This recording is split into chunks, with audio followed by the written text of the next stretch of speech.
अगर आप हमारे चैनल पर नए हैं तो सब्सक्राइब कर लें और नोटिफिकेशन बेल पे क्लिक कर लें। और हम अब इंस्टाग्राम पे भी हैं तो reviews_pk को फॉलो करें। अस्सलाम वालेकुम और रिव्यूज पीके में खुशामदीद। मेरा नाम अमीर है और ये है Vivo V17 का फुल रिव्यू।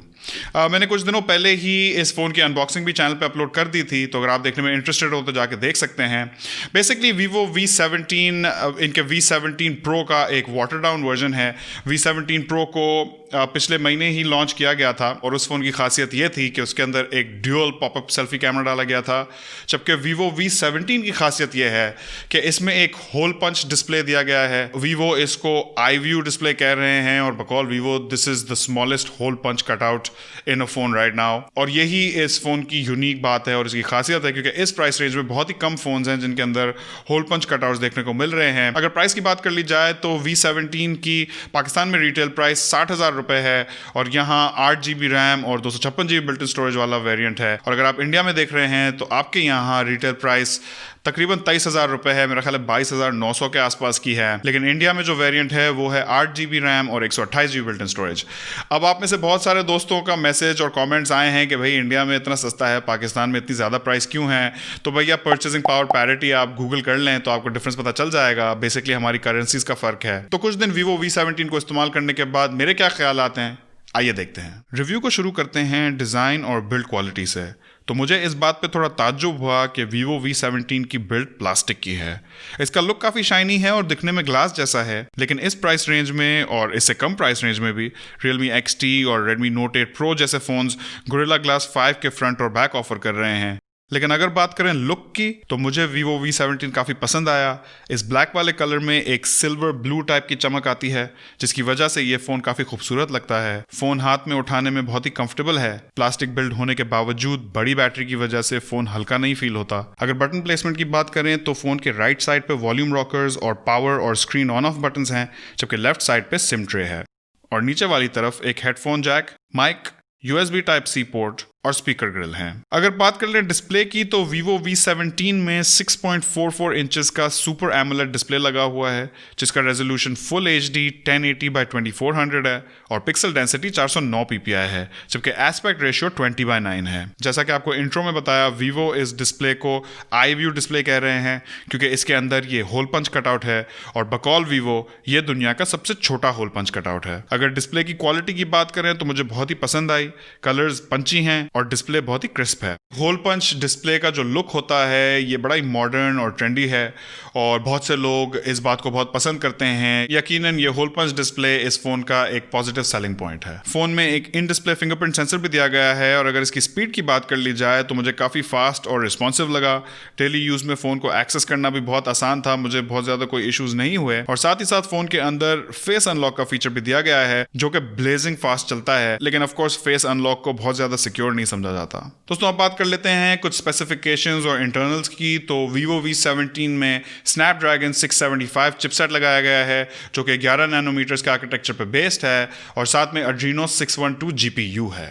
फ़ोन में 8 GB रैम और 256 GB बिल्ट इन स्टोरेज दी गई है और ये phone full dual SIM support के साथ आता है, यानी कि इसके अंदर एक डेडिकेटेड SD कार्ड स्लॉट है और आप इस फ़ोन में 2 सिम्स और एक 256 GB तक का माइक्रो SD कार्ड सब एक साथ लगा सकते हैं। अब दोस्तों इस फ़ोन में जो चिपसेट और GPU का कॉम्बिनेशन है ये वही कॉम्बिनेशन है जो हमने V17 Pro में देखा था और उससे पहले V15 Pro में देखा था। और इसी वजह से इस फ़ोन को काफ़ी लोग क्रिटिसाइज कर रहे हैं कि इसके अंदर प्रोसेसर पुराना लगाया गया है। हाँ, ये बात ज़रूर है कि ये प्रोसेसर थोड़ा सा डेटेड है, लेकिन जो लोग Snapdragon 712 और 730 की बातें कर रहे हैं उनको मैं ये बताता चलूं कि इस प्रोसेसर की परफॉर्मेंस कोई बहुत ज़्यादा पीछे भी नहीं है। Vivo V17 का Geekbench 4 में सिंगल कोर स्कोर 2338 आया, जबकि मल्टी कोर स्कोर 6294 आया और AnTuTu स्कोर 2,16,704 आया। अब अगर हम इस स्कोर को कंपेयर करें तो Vivo V17 के Geekbench 4 में स्कोर्स Snapdragon 712 से बेहतर हैं और अगर हम Snapdragon 675 के स्कोर को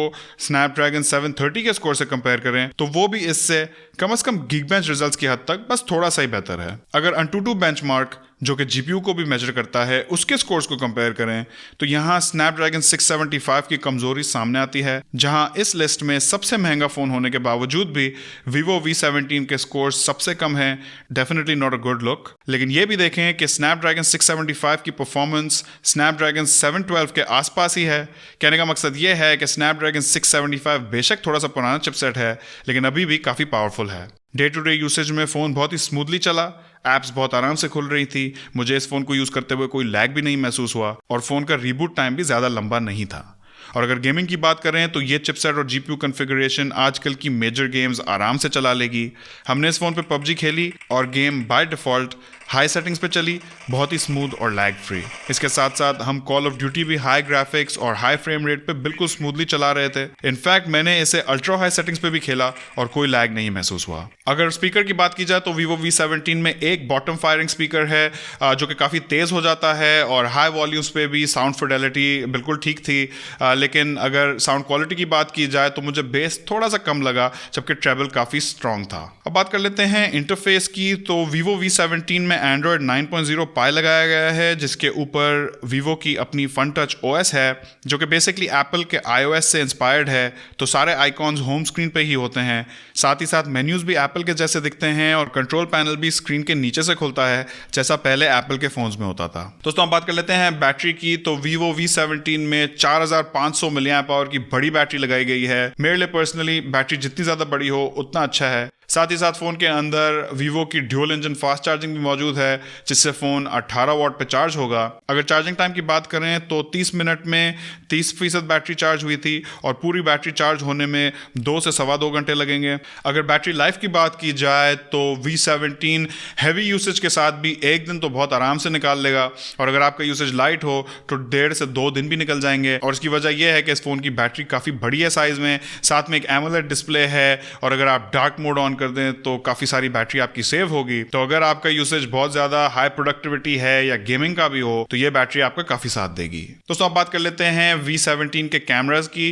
तो बैक पे एक क्वाड कैमरा सेटअप है जो कि बेसिकली V17 Pro का ही थोड़ा सा वाटर डाउन वर्जन है। 48 मेगापिक्सल का f1.8 एपर्चर वाला वाइड एंगल लेंस है, 8 मेगापिक्सल का f2.2 एपर्चर वाला अल्ट्रा वाइड लेंस है, 2 मेगापिक्सल का मैक्रो कैमरा है और 2 मेगापिक्सल का डेप्थ सेंसर है जो कि ब्लर्ड बैकग्राउंड और पोर्ट्रेट इफेक्ट्स के लिए इस्तेमाल किया जाता है। अगर आगे वाली तरफ देखें तो इस होल पंच कटआउट के अंदर एक 32 मेगापिक्सल का f2.0 एपर्चर वाला वाइड एंगल सेल्फी शूटर है। इमेज सैंपल्स पे नजर दौड़ाएं तो कलर रिप्रोडक्शन एक्यूरेट थी, डायनामिक रेंज भी मुझे अच्छी लगी और मेरे यूसेज में ब्राइट इमेजेस में भी शैडोज में अच्छी डिटेल थी। 48 मेगापिक्सल का मेन सेंसर काफी डिटेल्ड इमेजेस लेता है। हमने कराची के कुछ लैंडमार्क्स पर जाके भी पिक्चर्स ली तो रिजल्ट्स मुझे बहुत अच्छे लगे। ये इमेजेस सनसेट के आसपास ली गई थी और आप क्वालिटी देख सकते हैं। अल्ट्रा वाइड लेंस की बात करें तो मैं हमेशा कहता हूं कि ये पर्सपेक्टिव इंटरेस्टिंग होता है, लेकिन 8 मेगापिक्सल के लो मेगापिक्सल काउंट की वजह से क्वालिटी ड्रॉप आपको दिखता है। जहां तक मैक्रो कैमरा की बात रही तो इस सीशल की पिक्चर तो बहुत अच्छी निकल के आई है, लेकिन 2 मेगापिक्सल के सेंसर की वजह से इमेजेस सॉफ्ट और लो रेजोल्यूशन होती हैं। अगर लो लाइट परफॉर्मेंस की बात करें तो ये पिक्चर मैंने कराची के 3 तलवार पर रात को ली थी, तो रात के वक्त मॉडरेट लाइट में भी ये फोन अच्छी इमेजेस लेता है। और इस फोन में जो अल्ट्रा नाइट मोड है वो बेसिकली एक लॉन्ग एक्सपोजर मोड है जो कि आजकल फोन्स में आमतौर पर पाया जाता है। अब बात करते हैं सेल्फीज की, तो वीवो की सेल्फी गेम मुझे पिछले कुछ अरसे से काफी अच्छी लग रही है। ब्राइट माहौल में भी बैकग्राउंड ब्लो आउट नहीं होता और 32 मेगापिक्सल का सेंसर होने की वजह से इससे निकली हुई इमेजेस काफी डिटेल्ड होती हैं। अगर वीडियोस की बात करें तो phone maximum 4K video recording support करता है, लेकिन मेरी टेस्टिंग में इलेक्ट्रॉनिक इमेज स्टेबलाइजेशन 1080p पे चल रही थी, लेकिन 4K में मुझे ज्यादा शेकीनेस महसूस हो रही थी। तो दोस्तों अब बात कर लेते हैं कुछ ओवरऑल थॉट्स की। तो Vivo V17 मेरे हिसाब से एक बहुत ही इंटरेस्टिंग चॉइस है, खासकर अपने आई व्यू या फिर होल पंच डिस्प्ले की वजह से। ये इस फोन को एक बहुत ही यूनिक पोजीशन में डाल देता है। इस फोन की 2 चीजें मुझे इतनी पसंद नहीं आई। उसमें से पहली चीज है इस फोन की बिल्ड क्वालिटी। मेरे हिसाब से plastic will not cut it. इस प्राइस पॉइंट पे गोरिल्ला ग्लास होना काफी जरूरी था। इसके साथ साथ स्नैपड्रैगन 675 पर्सनली मुझे उसकी परफॉर्मेंस से कोई इशू नहीं है, बट स्पेक शीट को जब आप पढ़ते हैं और दूसरे फोन्स के अंदर ज्यादा अपडेटेड प्रोसेसर्स होते हैं तो ये भी एक डाउनसाइड बन जाती है। लेकिन इस फोन की कुछ चीजें हैं जो मुझे बहुत पसंद भी आई हैं। उनमें से पहली चीज है डिस्प्ले, जिसके कलर्स भी अच्छे हैं, काफी क्रिस्प है, साथ में इसका होल पंच कटआउट, साथ ही साथ इस फोन की बड़ी battery 4500 milliamp hour with fast charging. इसका मतलब है कि काफी ज्यादा आपको इस फोन से प्रोडक्टिविटी या आपका गेमिंग एक्सपीरियंस या कंटेंट कंजम्पशन सब में आपको इस चीज से मदद मिलेगी। और तीसरी चीज है इस फोन का कैमरा, जो कि मेरे मुताबिक लास्ट ईयर के फ्लैगशिप्स के आसपास की क्वालिटी का है और इस वजह से इस फोन से इमेजेस काफ़ी अच्छी क्वालिटी की निकल के आ रही थी। आपने देखा मैं इधर उधर सनसेट और नाइट टाइम पे भी गया तो काफ़ी डिसेंट इमेजेस ले रहा था फ़ोन। तो आपको Vivo V17 कैसा लगा, मैं आपकी राय जानना चाहता हूँ, मुझे कॉमेंट सेक्शन में ज़रूर बताएगा। इस वीडियो में इतना ही। उम्मीद है आपको वीडियो पसंद आई होगी। अगर पसंद आए तो वीडियो पर लाइक देना ना भूलिएगा। इस वीडियो को अपने दोस्तों के साथ भी शेयर कीजिएगा और अगर चैनल पर नए हैं तो सब्सक्राइब कर लें ताकि अगली वीडियोज़ के नोटिफिकेशंस आपको मिल सकें। इंशाल्लाह आपसे मुलाकात होगी अगली वीडियो में। अल्लाह हाफिज़।